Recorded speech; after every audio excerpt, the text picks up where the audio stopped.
नमस्कार, मैं माधव प्रकाश आप सभी का अपने YouTube चैनल पे तहे दिल से स्वागत करता हूँ।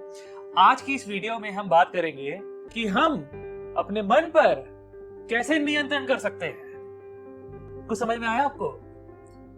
इसका मतलब कि हम और हमारा मन, आप और आपका मन, मैं और मेरा मन दो अलग अलग वस्तुएं हैं। आप इतना समझ जाइए, बहुत दूर आ जाएंगे आप। हमारी सबसे बड़ी प्रॉब्लम यही है, हम सोचते हैं कि we and our minds are one and the same things। हम और हमारा मन एक ही चीज है। इसलिए हम कहते हैं कि मैं अपने मन का मालिक हूं। क्यों? क्योंकि मेरा मन मुझसे जो करने को कहता है मैं वही करता हूं। तो मैं आपको बता दूं, अगर आप वही करते हैं जो आपका मन आपसे करने को कहता है तो अपने मन के मालिक नहीं है, गुलाम है। आप अपने मन के मालिक कब कहलाते? जब आप अपने मन से कुछ करने को कहते और आपका मन आपकी बात सुनता। लेकिन मैं आपसे पूछता हूं, बात सुनता है क्या मन आपकी? अगर आप अपने मन को ये इंस्ट्रक्शन दे कि मुझे यही सोचना है, यही थॉट प्रोसेस अपनाना है, ये मेरे गोल्स को अचीव करने में मुझे हेल्प करेगा, क्या मन आपको वही सोचने देता है क्या? अगर आप अपने मन को इंस्ट्रक्शन दे कि मुझे ये थॉट्स नहीं सोचने, ये थॉट्स मुझे निम्न स्तर तक गिराते हैं, मेरी सोच को बहुत छोटा कर देते हैं और मुझे बहुत पीछे ले जाते हैं, अनस्ट्रक्चर्ड कर देते हैं मेरे थॉट्स को, तो क्या आपके मन में वो थॉट्स नहीं आते? आते हैं ना?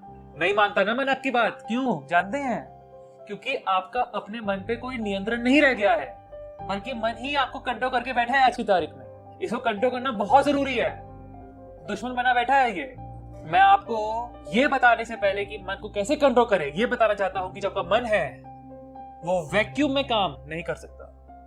वो कुछ ना कुछ सोचेगा, या तो आप उससे कुछ काम कराओ या फिर वो खुद पर खुद काम करेगा, या तो आप उसे एंगेज करो या फिर खुद एंगेज होगा, लेकिन दोनों में फर्क होगा। अगर आप उसे एंगेज करेंगे तो आपके थॉट्स प्रोडक्टिव होंगे और आपके कंट्रोल में होंगे, लेकिन अगर उसने अपने आप को एंगेज किया तो आपके थॉट्स एक्सीडेंटल होंगे और आपकी सोच को बहुत नीचा कर देंगे। इसलिए अपने मन पे कंट्रोल करना आपकी आवश्यकता है। कैसे करें मन पे कंट्रोल?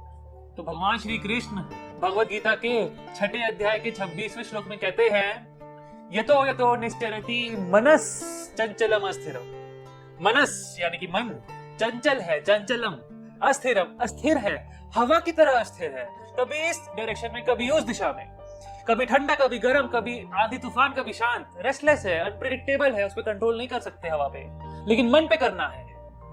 यतो यतो निश्चरति मतलब जब भी, यतो यतो मतलब जब भी, जहां भी, निश्चरति वॉन्डर्स, घूमता है, चले जाता है।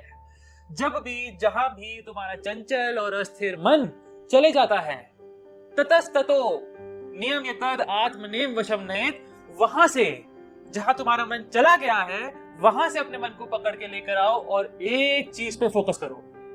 वो जाएगा तुम्हारा मन। क्यों? उसका नेचर है जाना, उसका नेचर है चंचल, उसका नेचर है अस्थिर। वो जाएगा, लेकिन तू पकड़ के ला। वो फिर जाएगा, तुझे फिर पकड़ के ला। लेकिन ये आसान नहीं है।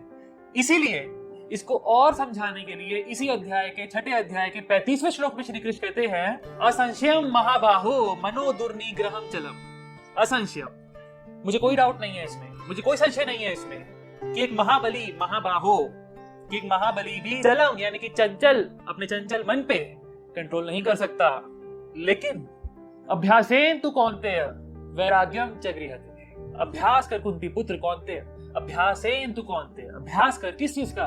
अभी तेरे मन को अभ्यास है कहीं चले जाने का, तो अभ्यास कर उसे पकड़ के वापस लेकर आने का। वो जाएगा, तू उसे पकड़ के ला। वो फिर जाएगा, तो उसे फिर पकड़ के ला। ये ऐसा ही कुछ है जैसे एक नए घोड़े को आप कभी कंट्रोल करेंगे तो ऐसा नहीं कि पीठ से जाके रेडी करेगा अपने आप को कि आओ मैं सवारी करो। नो, उठा उठा के पटकता है शुरुआत में, वो भाग जाता है, उसे पकड़ के लाते हैं। वो फिर भाग जाता है, उसे फिर पकड़ के लाते हैं। ऐसे मन भी है, वो भागेगा, उसे पकड़ के लाओ, वो फिर भागेगा, उसे फिर पकड़ के लाओ, वो फिर भागेगा, उसे फिर पकड़ के लाओ। कब तक? जब तक घोड़ा अपने सवार को अपने ऊपर सवारी ना करने दे, जब तक आपका मन आपके वश में ना जाए, तब तक उसे वापस लेकर आते रहो। लेकिन श्री कृष्ण कहते हैं कि अभ्यास ही केवल पर्याप्त नहीं है अपने मन पे नियंत्रण करने के लिए, इसलिए एक चीज की आवश्यकता और है। इसलिए वो कहते हैं वैराग्यम च गृह्यते। वैराग्यम यानी कि वैराग्य यानी कि डिटैचमेंट फॉलो करना पड़ेगा। हमारा नेचर है किसी भी चीज से अपने आप को अटैच कर लेते हैं बहुत जल्दी। श्री कृष्ण कहते हैं डिटैच करना सीखो। अभ्यास की जरूरी है।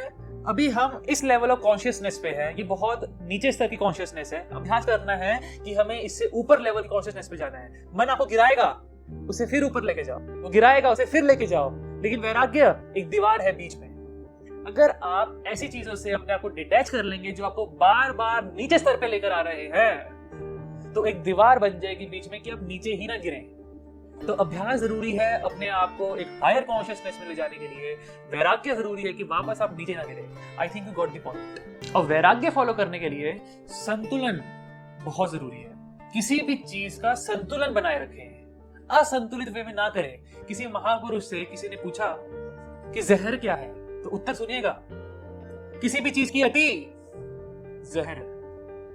कोई भी चीज आप कर रहे हैं उसे संतुलित वे में करिए, तो आपका मन उससे अटैच कभी नहीं होगा। लेकिन मैं और डीप में उतरूंगा। हमारा मन जो है बहुत ज्यादा चंचल है, नहीं साथ दे रहा, नहीं कर पा रहे हम वैराग्य को फॉलो, नहीं कर पा रहे डिटैचमेंट को फॉलो, तो क्या करें? तो श्री कृष्ण इसका उत्तर देते हैं कि जब तक तुम्हारा मन चंचल है और अस्थिर है, तब तक तो तुम वैराग्य फॉलो नहीं कर पाओगे, विल पावर जनरेट नहीं कर पाओगे। कब कर पाओगे? जब तुम्हारा मन स्थिर होगा। तुम्हारा मन स्थिर कब होगा? तो तुम्हारी बुद्धि तुम्हारा साथ देगी, तो तुम्हारी बुद्धि तुम्हारे वश में होगी, तो तुम्हारी बुद्धि स्थिर होगी। और बुद्धि कब स्थिर होगी?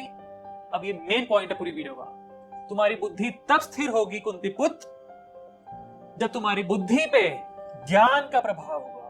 अगर आप कांस्टेंट नॉलेज पे फोकस करते हैं तो आपकी बुद्धि आपके वश में रहेगी, और आपकी बुद्धि आपकी गोल स्टेटमेंट को अचीव करने के लिए नए नए आइडियाज तक पहुंचाती रहेगी। और अगर नहीं तो आपकी बुद्धि आपको बहुत नीचे स्तर तक गिरा देगी। ये कुछ ऐसा ही है जैसे एसी से ठंडी हवा आती रहे, इसके लिए सर्विस कराते रहना पड़ेगा। लेकिन अगर सर्विस नहीं कराई तो ऑटोमेटिक गर्म ऑफ देगा, उसके लिए कुछ करने की जरूरत नहीं है। साफ रहने के लिए रोज नहाना पड़ेगा, गंदे रहने के लिए कुछ करना पड़ेगा नहीं। मत नहाओ, अपने आप गंदे हो जाओगे। फिट रहने के लिए रोज भागना पड़ेगा, अनफिट रहने के लिए कुछ मत करो। ऐसी मन भी है, मन की सर्विस करते रहना पड़ेगा जिससे कि थॉट्स आपके नियंत्रण में रहे, आपका मन आपके नियंत्रण में रहे। So we have to focus on constant learning in our lifes, and I must tell you, if you can appreciate, कि अपनी लर्निंग्स को अपने तक सीमित मत रखिए। मुझे जो पता है मैं अपनी वीडियोस के थ्रू दिल खोल के आप तक पहुंचा रहा हूं, और आप अपने ज्ञान को दिल खोल के दूसरों तक पहुंचाइए। इस वीडियो को दिल खोल के दूसरों के साथ शेयर कीजिए। आपको नहीं पता कि अगर आप एक शेयर करेंगे तो किसका क्या भला हो जाए। और अगर वीडियो अच्छी लगी हो तो लाइक कीजिएगा। मुझसे जुड़े रहने के लिए चैनल को सब्सक्राइब करिए, और ये वीडियो कैसी लगी आपको बताइएगा जरूर मुझे कमेंट्स में। तब तक के लिए धन्यवाद।